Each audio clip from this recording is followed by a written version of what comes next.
Bienvenidos a La Ruta Actual, el programa de la Ruta Natural que te explica los acontecimientos recientes y trascendentales de la actualidad. Lo mires por donde lo mires. Presentado y producido por Raúl Sadaba.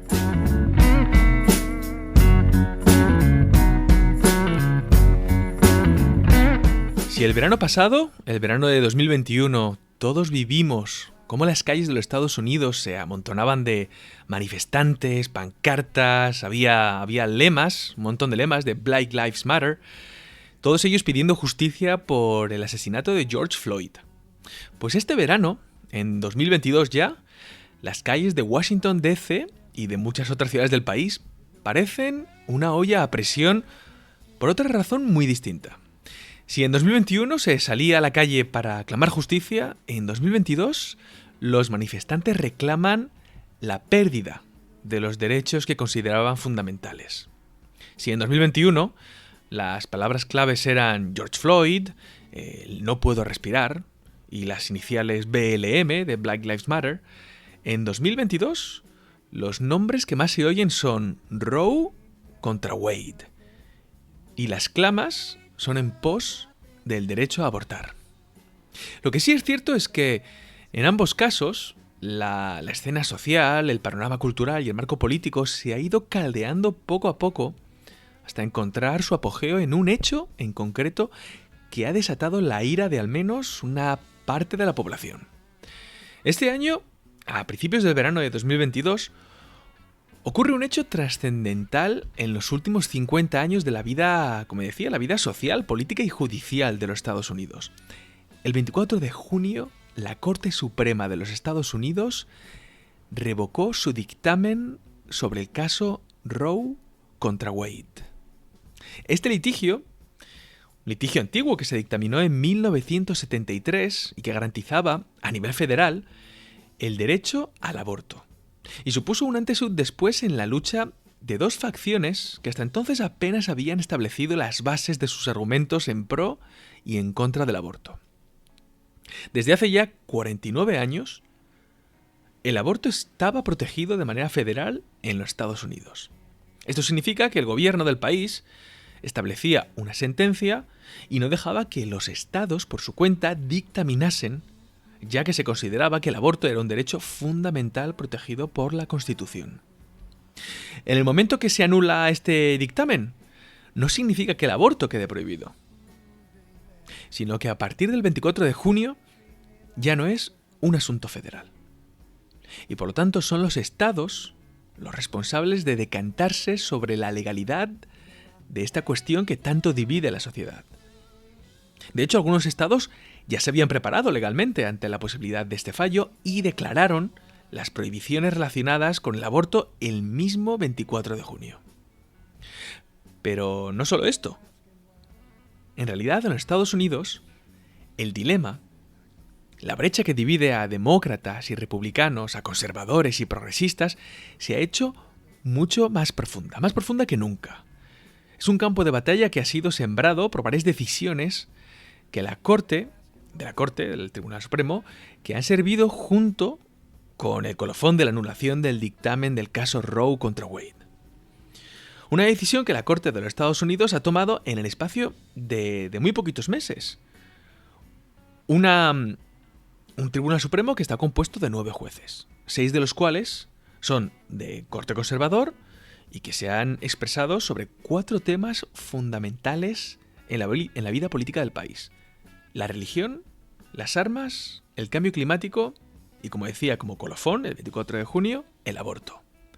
Respecto a la religión, concretamente fue dentro del ámbito político. El Tribunal Supremo ha tomado 3 decisiones. La primera, que autoriza la oración en las escuelas y en los campos deportivos. La segunda, autoriza a los condenados a muerte a orar en voz alta y poder ser tocados por el pastor. Y una tercera y última, que autoriza subvenciones públicas para las escuelas religiosas. Siguiente punto, en lo que respecta a la posesión de armas, y basándose en la segunda enmienda de la Constitución, el Tribunal Supremo amplió los derechos de los propietarios de armas para poder portarlas en público. El tercer punto, respecto a la política climática. La el Tribunal Supremo anuló la capacidad de la Agencia de Protección Ambiental de los Estados Unidos para limitar las emisiones de carbono en los planes de energía que ya existen. Un golpe muy bajo para la administración Biden para seguir con su combate contra el cambio climático, aunque ahora mismo justamente acaba de tener un gran éxito. Y esto quizás también merezca una ruta. Y como decía, por último, y el más sonado, la decisión sobre el aborto, que como decía, se invalidó la sentencia que garantizaba el derecho al aborto a nivel federal, dejando así a los estados la autoridad para legislar como lo deseen sobre el aborto. Y de hecho, 9 lo han prohibido de inmediato. Así que fallo tras fallo, que han ido dando victorias a la rama quizás más radical del Partido Republicano. Y así se ha ido creando a su vez una herida, una llaga que es cada vez más profunda en los propios ciudadanos.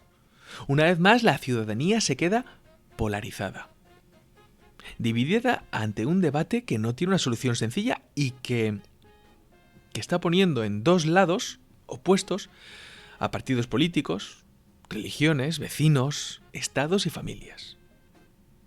Una razón más para incidir que la polarización del país, que ya comenzó a agravarse durante el mandato de Trump y que aún con Trump, fuera de escena, al menos de escena política, sigue mostrando su fractura.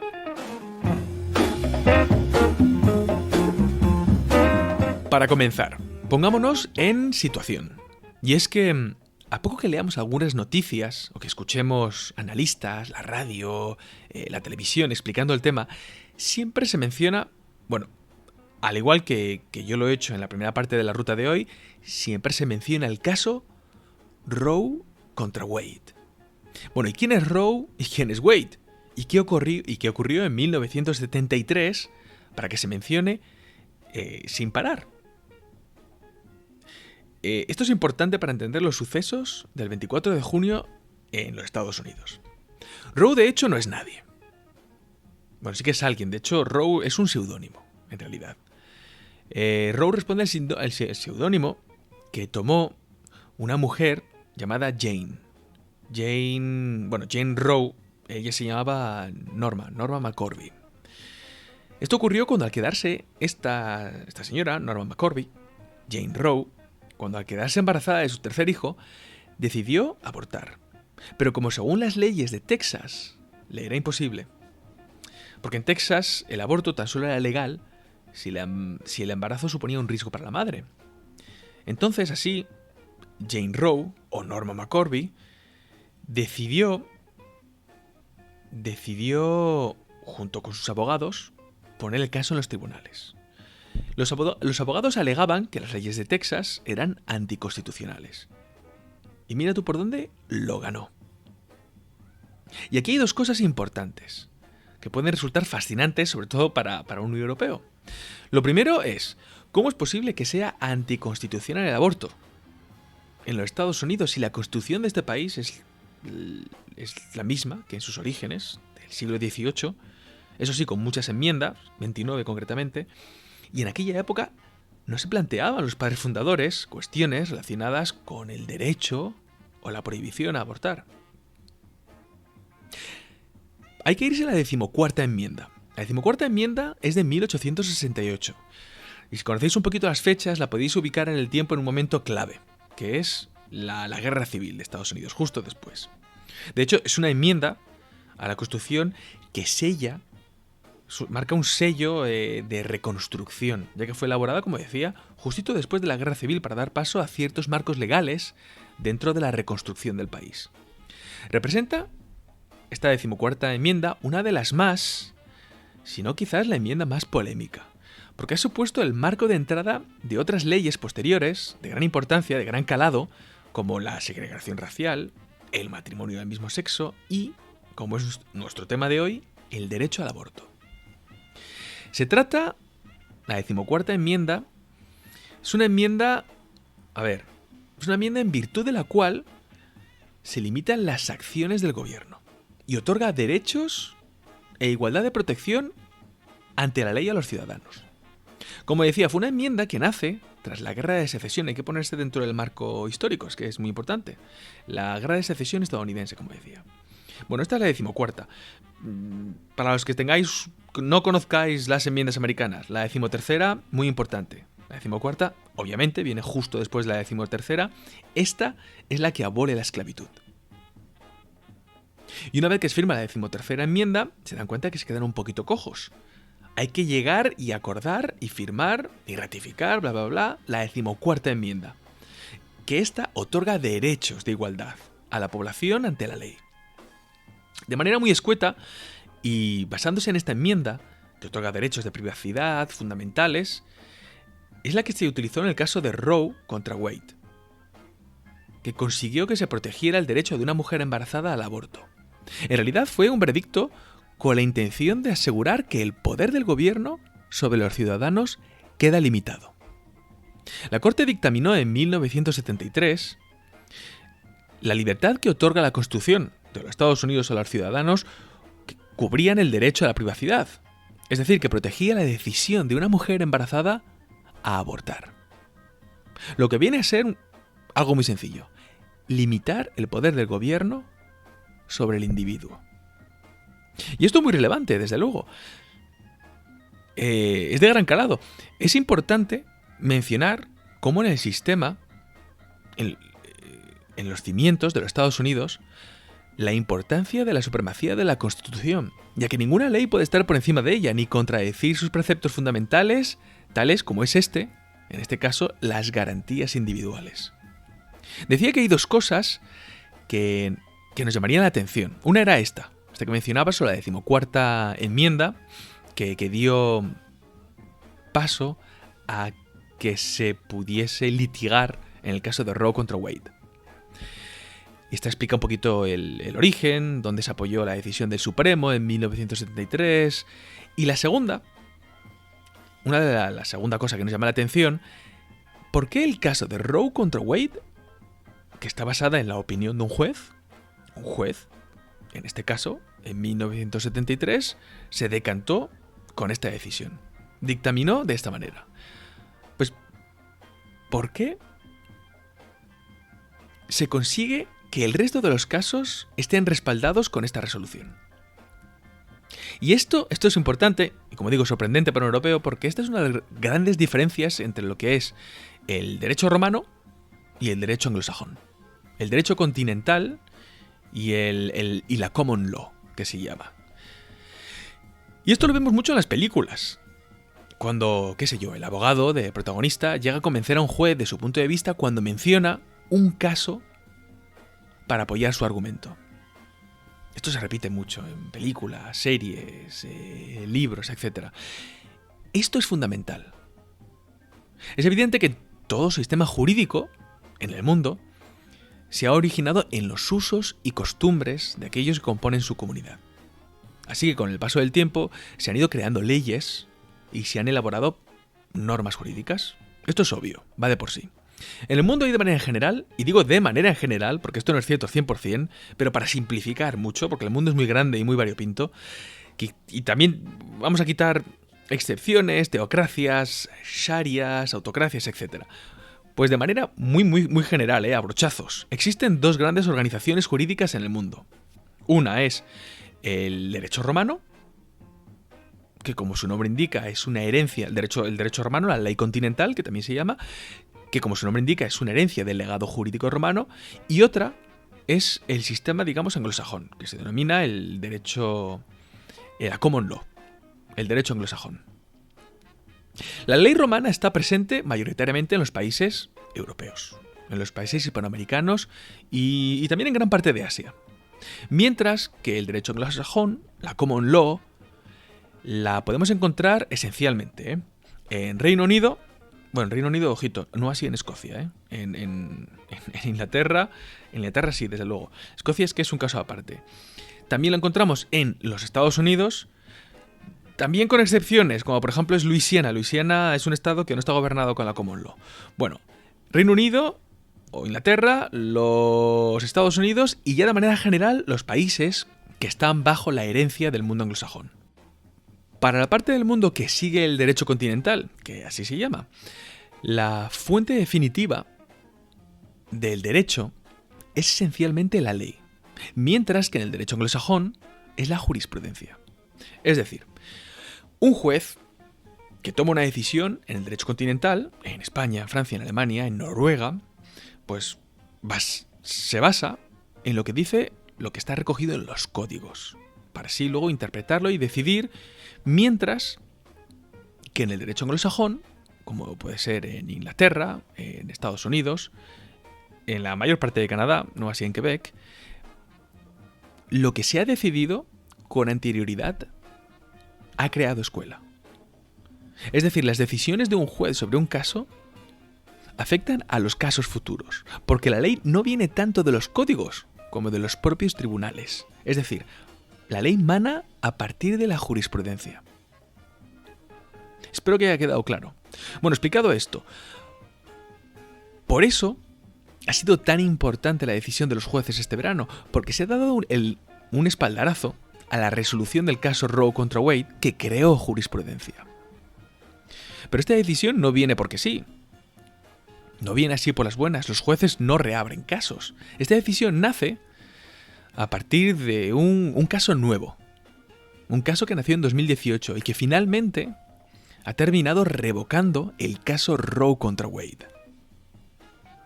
El nombre de este caso ya sí que se menciona menos, se oye muchísimo menos, pero ha sido el que ha terminado con casi 50 años de legislación que permitía el aborto. Desde luego con ciertas pautas, con reglas y con condiciones. El caso que ha conseguido sacudir los Estados Unidos es Dobbs contra el Jackson Women's Health Organization. Bueno, este caso y las repercusiones que han tenido nacen a partir de una diferencia de una semana. Y lo explico. La discusión sobre 7 días ha tirado las esperanzas de aquellos que durante casi medio siglo han ayudado a todo tipo de mujeres a interrumpir embarazos de manera legal. El tema surgió como una nueva ley del estado del Mississippi que prohibía el aborto a partir de las 15 semanas de gestación. La ley en aquel momento permitía interrumpir el embarazo a partir de la semana 16. Mississippi decidió, por su cuenta y riesgo, legislar 15. Y ahí nació el litigio Dobbs, que es un funcionario de Mississippi, contra la organización de la salud por las mujeres Jackson Women's Health Organization, que era, de hecho, hasta ayer por la tarde, la única organización que llevaba a cabo este tipo de procedimientos en el estado de Mississippi. Bueno, y si bien es cierto que el caso lo ganó en un primer momento la Jackson Women's Health Organization, como digo, por una discusión que alteraba el derecho al aborto en una semana, el caso fue apelado. Y poco a poco fue escalando puestos, fue escalando importancia en la rama judicial hasta que finalmente llegó al Supremo, donde 7 voces contra 2 decidieron que Dobbs tenía razón. Decidieron que Roe ya no la tenía, muy a pesar de estos últimos 50 años. Y ahora el país ha quedado dividido. Si bien el derecho a interrumpir el embarazo era un derecho adquirido muy apoyado por la población, apoyado por el 70 o incluso el 80% de la opinión pública, nunca debemos olvidar que el Tribunal Supremo no tiene la obligación de cumplir con la voluntad del pueblo. Él es únicamente guardián de la Constitución.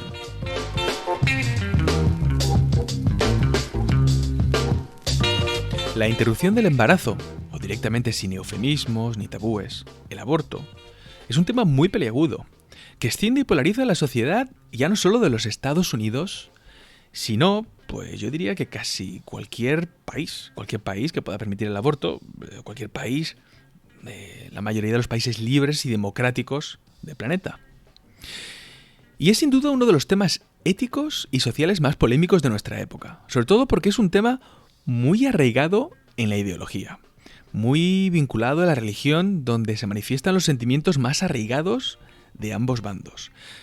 A mí, lo que más me sorprende en cuanto a la cuestión, el dilema del aborto, es la facilidad con la que algunas personas toman partido. Sobre todo, y esa es una consecuencia de lo que yo llamo la falta de identidad. Es decir, individuos que sencillamente se adhieren a una opinión porque no pueden vivir sin una opinión formada de absolutamente todo. Que no saben que no saber es una opción muy noble y muy necesaria, porque nadie nace sabiendo y ese conocimiento debemos ir adquiriéndolo poco a poco a lo largo de nuestra vida. Decía que me sorprende la sencillez con la que algunos se ponen de un lado o de otro en este dilema, casi como si fueran afiliados del partido. Y el partido dijera qué deben pensar. Hoy se relaciona, pero casi de manera inmediata, la derecha y los republicanos con el movimiento antiaborto. Y la izquierda, o los demócratas, con el movimiento proaborto. A los ateos, con el proaborto. Y a los católicos, con el antiaborto. Y si bien es cierto que en muchos casos puede ser así, luego cada individuo tiene el deber de crear su propio criterio. Y luego el resto, desde luego, no debemos juzgar en función de las apariencias. Debemos evitar siempre el encontrarnos con un amigo o, qué sé yo, con un vecino, y porque quizás conocemos con qué ideología política se identifica, evitar respondernos directamente la pregunta si será anti o pro aborto. De hecho, aquí, como siempre, lo ideal siempre es preguntar y entablar una conversación normal. Y decía que me fascina la rapidez y la solidez de algunos puntos de vista sobre el dilema del aborto, porque personalmente me parece un tema complicado. Un tema complejo con muchos matices, muchísimos matices y un buen puñado de sí, pero. De sí condicionales. Porque hoy en la era de la información, y gracias a su acceso gratuito y sencillo para la población mundial, tengo a menudo la impresión que nos quedamos en la superficie de los temas. Buscamos la gratificación rápida e instantánea, frente a la búsqueda de las razones, las causas y las consecuencias de los eventos. Nos quedamos en los titulares y tenemos miedo a sumergirnos en la letra pequeña. Los personajes influyentes repiten eslóganes simplistas y ganan me gustas con apenas medias verdades. La gente está hambrienta de logotipos, de etiquetas, abanderados, himnos, poemas y divisas que les permita jactarse frente a los compañeros de trabajo en una merienda cena de fin de semana que ellos saben lo que quieren, que tienen una opinión para todo, sin darse cuenta que no saber lo que se quiere es una opción muy noble, como decía. Yo tengo la buena costumbre de alejarme, pero a toda costa, de todos estos rebaños que se definen como cualquier ismos o cualquier istas de nuestra era que acaban deformando las verdades para tener siempre razón. Duda y busca la verdad en lugar de buscar a la gente que te dé la razón.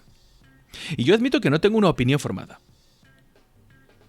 sobre el dilema del aborto. Me cuesta mucho decidirme, por la sencilla razón de que es una decisión que pone en riesgo la vida de dos personas, con intereses contrapuestos, y que cualquier decisión marca de manera absoluta la vida de ambos individuos. Sufrir un aborto debe ser un evento traumático. Tener que pasar por una situación similar no quiero ni imaginármelo. Por un lado, por la pérdida del feto, y por otro, un duro golpe, el trauma que supone para una mujer pasar por una situación tan desagradable. Y sobre todo es desagradable cuando se trata, evidentemente, de un estado de gestación relativamente avanzado, cuando la madre decide poner fin al embarazo. Y yo creo que este es uno de los dos puntos fundamentales en este tema de discusión. Las semanas de embarazo. Este es un punto. Quitando algunos países muy retrógrados, donde la interrupción del embarazo es imposible, muchos países o muchos estados. En realidad lo más normal en las democracias liberales, una vez más, es que la interrupción esté permitida. Aquí hay muchas excepciones, y cada país de su padre y su madre y tiene su naturaleza y su idiosincrasia propia. Pero no es raro que la interrupción esté permitida en casos de violación, de incesto, en casos donde se pone en riesgo la salud de la madre, malformaciones en el feto y quizás otras razones que no me sé y que sin duda se añaden a la lista. Quitando estos casos, el debate estriba en cuántas semanas de gestación están permitidas antes de que la madre pueda legalmente abortar. Porque en los Estados Unidos, repito, no se ha prohibido abortar. Lo que ha ocurrido es que el Tribunal Supremo ha decidido que esta decisión no está recogida en la Constitución y por lo tanto no debe estar regulada a nivel federal. Y como consecuencia son los estados, ellos mismos, cada uno, los que deben regularla. Algunos lo han permitido como estaba hasta ahora. Otros han reducido el número de semanas de 16 a apenas 6 semanas. Y otros lo han prohibido completamente sin excepción. Sin excepción de violación, de incesto, nada. Aborto prohibido. Uno de los platos fuertes, como digo, dentro de este dilema es la gestación. Porque 6 semanas de embarazo, bueno, la mujer embarazada es muy probable que el mismo momento que se dé cuenta que está embarazada ya no pueda siquiera abortar. Y esto es algo curioso, porque legalmente y médicamente una mujer está embarazada incluso antes de fecundar el óvulo. Un embarazo, la gestación de un bebé, cualquier médico, cualquier ginecólogo os dirá que dura 40 semanas. Y si no me salen mal las cuentas, 40 semanas son 10 meses. Y a menos que nos hayan engañado toda nuestra vida, a nosotros nos han contado que un embarazo dura 9 meses. ¿Y qué problema hay aquí? ¿Por qué no cuadran los números? El tema radica en que cuando un médico declara embarazada a una mujer, la fecha de embarazo es el día del último periodo, de la última menstruación. Esto hace que muchas mujeres se den cuenta que están embarazadas en la semana 6 o incluso más tarde. Por lo que el margen de reacción es ínfimo, si no ya directamente nulo. Como digo, el periodo de gestación es fundamental para poder tomar partido. Todos aquellos que exhiben pancartas con "este es mi cuerpo, esta es mi elección", bueno, aquí volvemos al simplismo de los lemas baratos y carentes de contenido. Desde luego que es la mujer la que debe tomar esa decisión. Ahí no radica el problema. Abortar un feto de 6 meses, eso ya sí me parece una aberración. Eso es ya un feto de 6 meses, es un bebé. Pero abortar un feto de 12, de 13, no sé, 14 semanas, ya me parece un asunto muy diferente. Y aún no se ha encontrado consenso en cuándo o cuál sería el marco temporal adecuado, digamos, dentro del mundo médico. Muchos abogan por poner la fecha límite, en cuanto a semanas, fecha límite para poder abortar de manera legal, cuando el feto comienza a tener latidos en su corazón. Otros, sin embargo, dicen que el límite es cuando el feto tiene una médula desarrollada y que por lo tanto puede sentir dolor. Y es que donde el tema se vuelve extremadamente complejo, y aquí es donde bailamos sobre arenas movedizas, es porque estamos en realidad decidiendo cuándo la vida de una persona comienza a tener valor. Hace un rato explicaba que hay dos puntos fundamentales. Como decía, uno es el tiempo de gestación, fundamental. Y otro que quizás pasa un poquito más desapercibido en los debates es que todo lo que ocurre antes de que una mujer se quede embarazada es también fundamental. Y este es un campo también lleno de abismos y desconocimiento. Que una mujer tenga el derecho de poder abortar, con ciertos límites, como hemos visto, a mí me parece fundamental. Pero para que llegue a ese punto, a esa decisión de decidir sobre la vida del feto, han tenido que pasar muchas cosas mal. Porque el aborto debería ser la última decisión. Bueno, quizás la penúltima. Antes de llegar a esta angustiosa decisión de abortar, han tenido que fallar ciertas cosas. En muchos casos es una falta de educación sexual. Sobre todo dentro de un rango de edad joven. Falta de educación sexual por parte de los jóvenes. En algunos otros casos ha fallado quizás la contracepción. Quizás también está metido dentro del marco de la educación sexual. Pero bueno, en otras veces falla la contracepción porque el propio preservativo puede fallar. Porque ella misma ha fallado. O porque directamente no se ha utilizado. Pero es que luego también ha podido fallar la pastilla del día después. Lo que viene a ser el anticonceptivo de emergencia. Y luego también está la posibilidad de las pastillas abortivas. En los Estados Unidos, de hecho, el aborto con medicamentos está autorizado por la administración que regula esto, la Administración de Alimentos y Medicamentos. Y está regulado hasta la 10ª semana de embarazo. Bueno, a ver, el procedimiento parece relativamente simple. Consiste en tomar dos medicamentos, creo que son 2 pastillas separadas, con un intervalo de 24 horas, quizás 48 horas, para interrumpir la gestación. 1. Y luego provocar la expulsión del feto. Eso sí, tiene contracciones muy fuertes y hay un sangrado que muchas veces equivale a periodos muy, muy abundantes. Pero bueno, como digo, a pesar de todo, y como el ser humano es imperfecto, siempre puede llegar el caso que una muchacha joven, pues, o una señora mayor, se encuentre sencillamente embarazada. Y no solo embarazada, un embarazo que no desea, sino que se encuentre pues con 4 meses de gestación. Es que estas cosas pasan.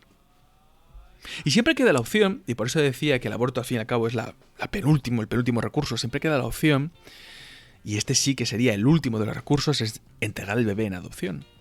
Pero claro, esa también es una decisión de la madre. Aquí sí que es su cuerpo.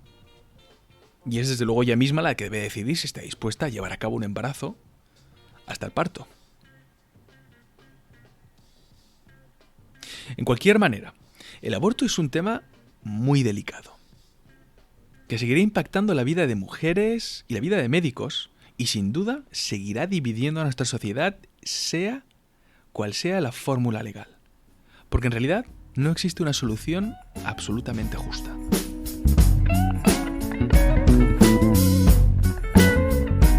Una vez más, esto ha sido todo por el momento. Espero, queridos escuchas, que hayáis disfrutado de este nuevo episodio de La Ruta Actual, un programa de la Ruta Natural. Muchas gracias por vuestro tiempo escuchando este audio que analiza temas de actualidad de manera honesta, lo mires por donde lo mires. Ahora toca lo mejor, disfrutar de la tira de la ruta, la que nos ofrece Fer, Monigotes sin Fronteras, para el programa de hoy y que estáis viendo en este momento para aquellos que disfrutan del programa desde YouTube. También, por supuesto, disponible en mi cuenta de Instagram. Para los escuchas de iVoox, lo podéis degustar en la sección de comunidad del podcast. Nos vemos próximamente, yo detrás del micro y vosotros detrás de vuestro altavoz. Hasta pronto.